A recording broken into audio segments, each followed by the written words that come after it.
कौन है महर्षि रमण? 30 दिसंबर 1879 को जन्मे। 20वीं सदी के पूर्वार्ध में प्रभावी महर्षि रमण तमिलनाडु के तिरुवन्नामलाई के प्रसिद्ध पवित्र अरुणाचल पर्वत पर रहने वाले एक अद्भुत ऋषि थे।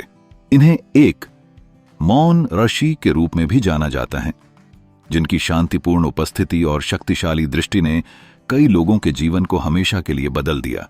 महर्षि ने लोगों को अपने भीतर देखने और निर्णय लेने के लिए प्रोत्साहित किया कि क्या वे वास्तव में शरीर मात्र हैं या अपने भीतर स्थित अपरिवर्तनीय शाश्वत आत्मा हैं।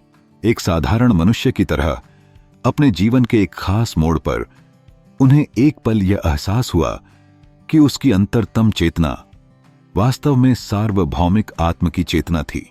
आत्म जागरूकता के बाद उनके मन में कोई संघर्ष, अंतर्द्वंद नहीं था। वेंकटरमण अय्यर एक भारतीय ऋषि थे। उनका जन्म तमिलनाडु के तिरुकुजय में एक तमिल हिंदू ब्राह्मण परिवार में हुआ था। मदुरै में अपने चाचा के साथ रहते हुए स्कॉट मिडिल स्कूल में पढ़ाई की। 1892 में 12 वर्षीय वेंकटरमण के पिता सुंदरम अय्यर की 42 वर्ष की आयु में मृत्यु हो गई। इससे उन्हें गहरा धक्का लगा। उन्होंने मृत्यु के विषय पर गंभीर चिंतन किया। कैसे उनके पिता का शरीर अभी भी वहां था, लेकिन मरने के बाद शरीर वहीं था, लेकिन आत्मा वहां नहीं थी। मृत्यु और आत्मा के बारे में गंभीर चिंतन किया। 1895 में वे तिरुवन्नामलाई के अरुणाचल पर्वत के पास रहने वाले एक बुजुर्ग रिश्तेदार से मिले। उस स्थान के बारे में पूछताछ की।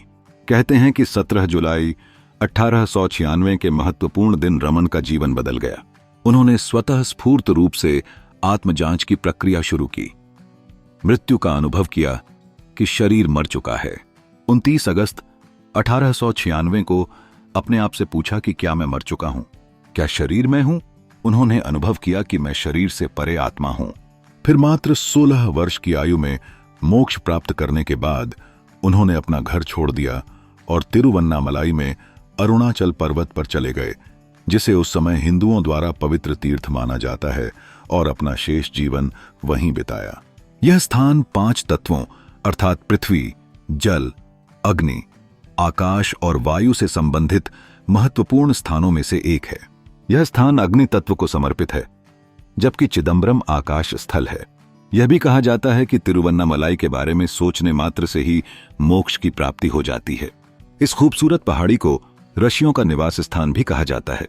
अरुणाचल की तलहटी में स्थित तिरुवन्नामलाई चेन्नई से 120 मील दक्षिण पश्चिम में मध्यम आकार का एक शहर है, जो प्राचीन काल में एक विशाल और शानदार मंदिर वाला एक प्राचीन गांव रहा था।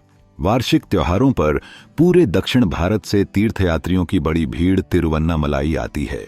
यह विशेष रूप से कार्तिकेय, जिसे दीपम के नाम से भी जाना जाता है, में होता है, जो आमतौर पर नवंबर में पड़ता है।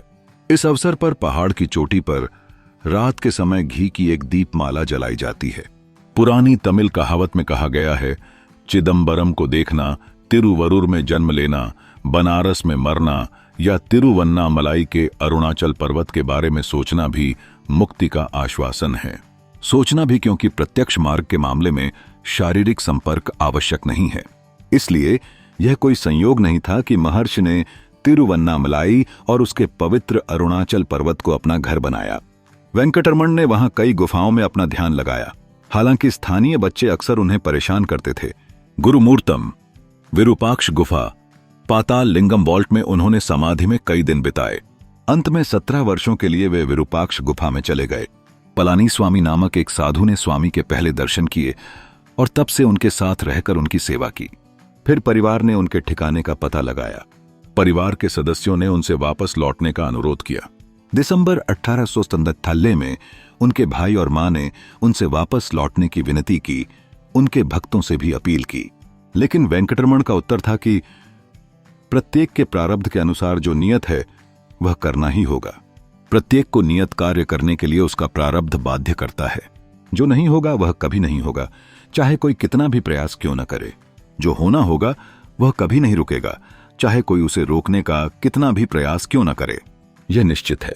इसलिए बुद्धिमानों का काम चुप रहना है। यह जवाब सुनकर उनकी मां वापस मदुरै लौट आईं। रमण की शिक्षाएं। 1902 में एक सरकारी अधिकारी शिव प्रकाशम पिल्लई ने हाथ में स्लेट लेकर पूछा, how to know one's true identity, या कोई अपनी असली पहचान कैसे जाने। युवा स्वामी से पूछे गए ये 14 प्रश्न और उनके उत्तर रमण की पहली शिक्षाएं थीं।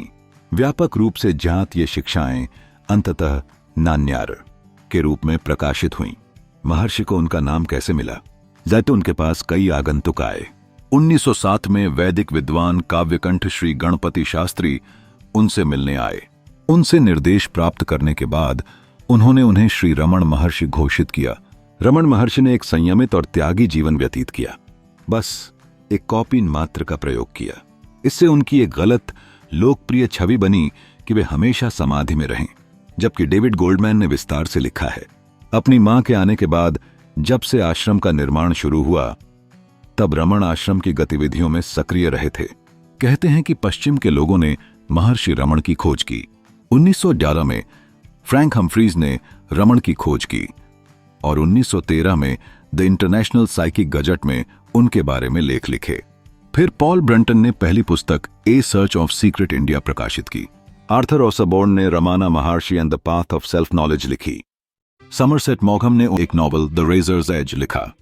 महर्षि रमण मौन की शक्ति में अपने विश्वास और अपेक्षाकृत कम भाषण के उपयोग के लिए विख्यात रहे। अपनी प्रसिद्धि या आलोचना के प्रति उन्हें कोई चिंता नहीं थी। उनकी पूरी जीवन शैली एक त्यागी की तरह रही।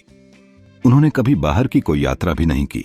नवंबर 1948 में महर्षि की बांह में कैंसर की गांठ विकसित हो गई थी, जिसे फरवरी 1939 में हटा दिया गया था। बांह को पूरी तरह से काटने से मना कर दिया गया। 14 अप्रैल 1950 की शाम को 3 ऑपरेशन के बाद जब उनके शिष्य अरुणाचल शिव का जाप कर रहे थे, भगवान आनंद से भर गए। रात इस बजे उनकी सांसें रुक गईं। 14 अप्रैल 1950 को रात 8 में स्वतंत्र रूप से ऐसी खबरें आईं कि आसमान में एक चमकीली रोशनी दिखाई दी। हेनरी कार्टिये ब्रेसों कहते हैं कि यह एक बहुत ही आश्चर्यजनक अनुभव था। मैं अपने घर के सामने खुले स्थान पर था जब मेरे दोस्तों ने मेरा ध्यान आकाश की ओर खींचा, जहां मैंने एक चमकीला चमकता हुआ तारा देखा जिसकी पूंछ चमकीली थी और जो दक्षिण से धीरे धीरे आकाश में आगे बढ़ रहा था। हम आश्रम की ओर दौड़े, लेकिन पाया कि हमारा पूर्वाभास दुखद रूप से सच था। महर्षि रमण ने लोगों से आत्मजांच सेल्फ इंक्वायरी का अभ्यास करने का आग्रह किया। लोगों को बोध रियलाइजेशन के लिए बाहर की ओर देखने के बजाय अपने भीतर की ओर देखने का निर्देश दिया। सच्चे भगवान आपके हृदय में आपके सच्चे स्वरूप में निवास करते हैं। यही मैं, आत्मा, वास्तव में परमात्मा का अंश है। उन्होंने उन सभी को आत्म के रूप में देखा जो उन्हें देखने आए, न कि छोटे प्राणियों के रूप में भी। ज्ञानी किसी को भी अज्ञानी के रूप में नहीं देखता। उसकी दृष्टि में सभी केवल ज्ञानी हैं। महर्षि का पशुओं, आश्रम की गाय लक्ष्मी के प्रति भी विशेष प्रेम और लगाव था। पशुओं को मनुष्य के समान माना जाता था। बीमार पशुओं को भगवान के पास लाया जाता था। उन्हें तो ऐसा लगता था कि पशुओं को भी मोक्ष मिल सकता है। उनका मानना था कि पशु भी मोक्ष प्राप्त कर सकते हैं। महर्षि रमण पवित्र पर्वत अरुणाचल के रूप में अपना गुरु मानते थे।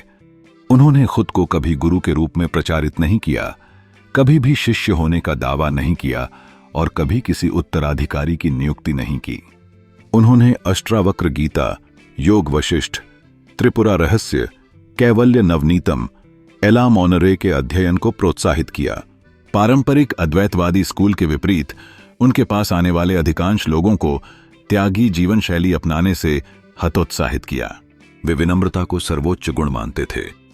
सबके प्रति समानता ही मुक्ति का सच्चा लक्षण है तथा एक सच्चा ज्ञानी हमेशा दूसरों के लिए जीवन जीता है, अन्य के कल्याण के लिए कार्य करता है, अपने लिए नहीं। उपनिषदों और अद्वैत वेदांत के अनुरूप उन्होंने विभिन्न ज्ञान मार्गों और प्रथाओं को अपनी स्वीकृति दी। उन्होंने कभी कोई पैसा नहीं लिया और इस बात पर अड़े रहे कि कोई भी उनके नाम पर कभी भी पैसा या कुछ और नहीं मांगेगा। उन्होंने कभी खुद को बढ़ावा नहीं दिया या खुद पर ध्यान नहीं दिया।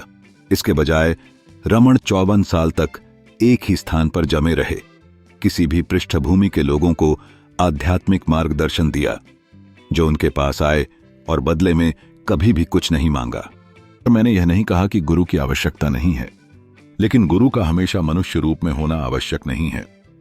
पहले व्यक्ति सोचता है कि वह दीनहीन प्राणी है तथा एक श्रेष्ठ, सर्वज्ञ, सर्वशक्तिमान ईश्वर है जो उसका तथा संसार का भाग्य नियंत्रित करता है तथा उसकी पूजा करता है या भक्ति करता है।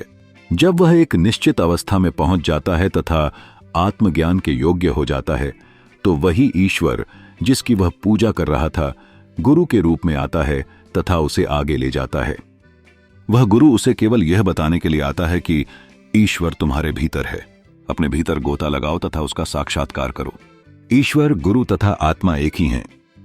पर जब महर्षि से पूछा गया मोक्ष मुक्ति की योजना में गृहस्थ कैसे काम करता है, तो भगवान रमण ने कहा, तुम क्यों सोचते हो कि तुम गृहस्थ हो? यदि तुम सन्यासी के रूप में बाहर जाते हो तो यह विचार कि तुम सन्यासी हो तुम्हें परेशान करेगा। चाहे तुम गृहस्थी में रहो या उसे त्याग कर जंगल में जाओ, तुम्हारा मन तुम्हारे साथ जाता है। अहंकार ही सभी विचारों का स्रोत है। यह अहंकार ही यह शरीर और इस दुनिया को बनाता है और तुम्हें यह सोचने पर मजबूर करता है कि तुम गृहस्थ हो। वास्तविक बाधा आपका अपना मन ही है।